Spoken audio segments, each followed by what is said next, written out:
In Little Nightmares 2, we see Roger's mask in the hospital, and it could just be a little Easter egg, but I actually think there's more to it, and we're going to explain that in today's video. Hello, if this is your first time here, welcome. My name is Tericho, and this is my channel where I explore, explain, and expand upon the darkest worlds in video games. Little Nightmares is one of my favourite series to explore because it just has so much you can analyse and comb through and come up with theories for. And right now I am actually working on a video on Shadow 6. That video will be coming out in the next couple of days.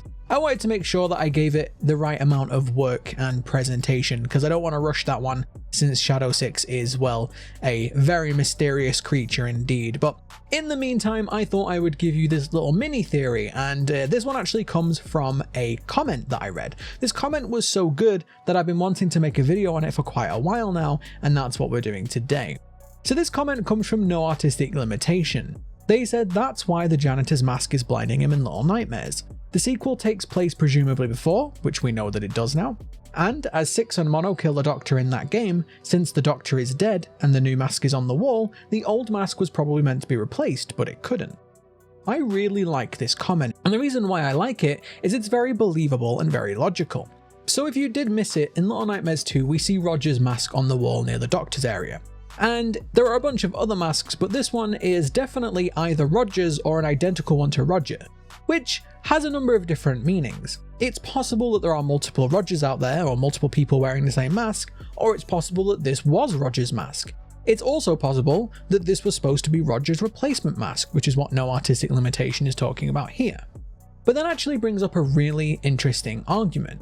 If you look at Roger, his mask is falling down, it's drooping, especially at the front, and some people theorize this is why he's blind. I don't, and we'll come on to that in a minute.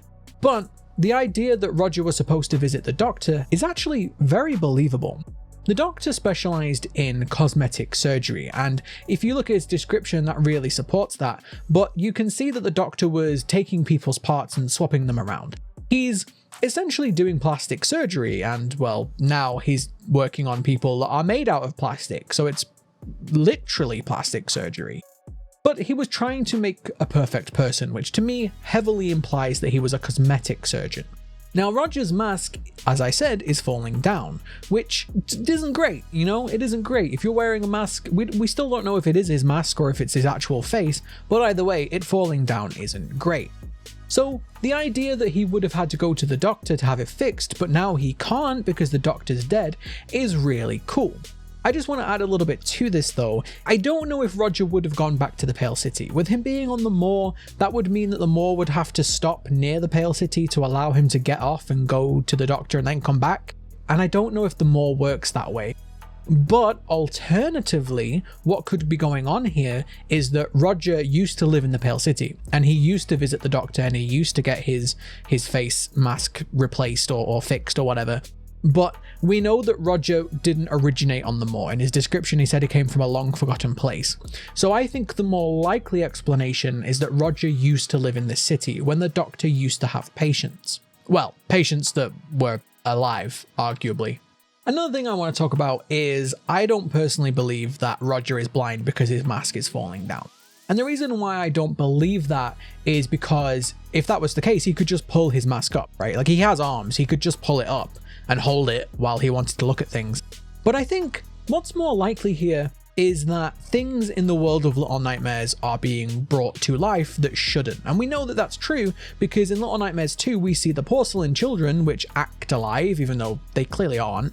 And then we see the mannequins in the hospital brought to life in the darkness. They can only move in the darkness, but they shouldn't be able to. Half of them don't have brains, and brains are kind of required to move.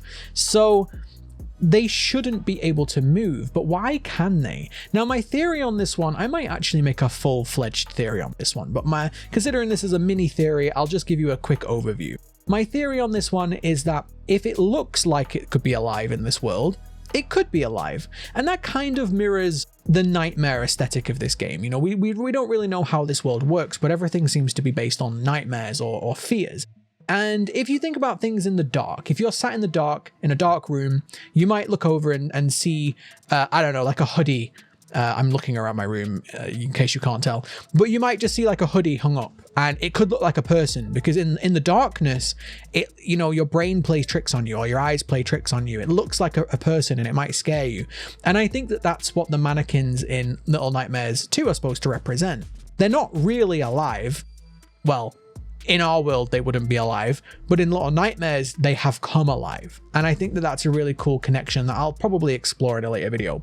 So the same thing could be true of Roger as well. We don't know how Roger was made. We don't know why he's wearing this mask.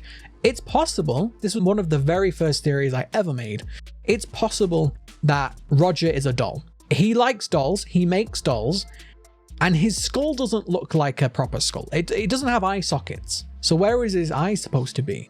But what if, because he has the mask on, because he looks like a person, he became a person?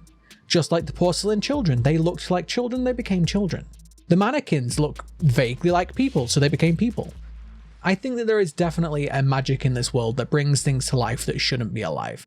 The eye monster as well shouldn't be alive. You mash people together, they don't live. So I think there's definitely merit to this theory that things in the world of Little Nightmares are brought to life that shouldn't be. And the janitor essentially is the same. He's been brought to life by the same magic in this world that's bringing everything else to life. And the reason why he can't see, in my opinion, is because his face, where the eyes should be, just doesn't look like a face anymore. The illusion is broken. Just think of it as an illusion, right? The Porcelain Children are an illusion. They don't really live, but they look like they live. That's what an illusion is, something that looks like something else, like a glamour. And I think that that is the main source of magic. And I'm probably going to make a whole video on that someday, but one that's a bit more professionally articulated than this one. I thought I would bring that little theory for you to stew on today, and thank you again to No Artistic Limitation for this awesome comment. I really like this one, and it made me think about a lot of different things in a slightly different light. So yeah, there you go. If you did enjoy this video, I have a bunch more on the channel. Go check them out if you want to. Thank you very much for watching, and I will see you next time.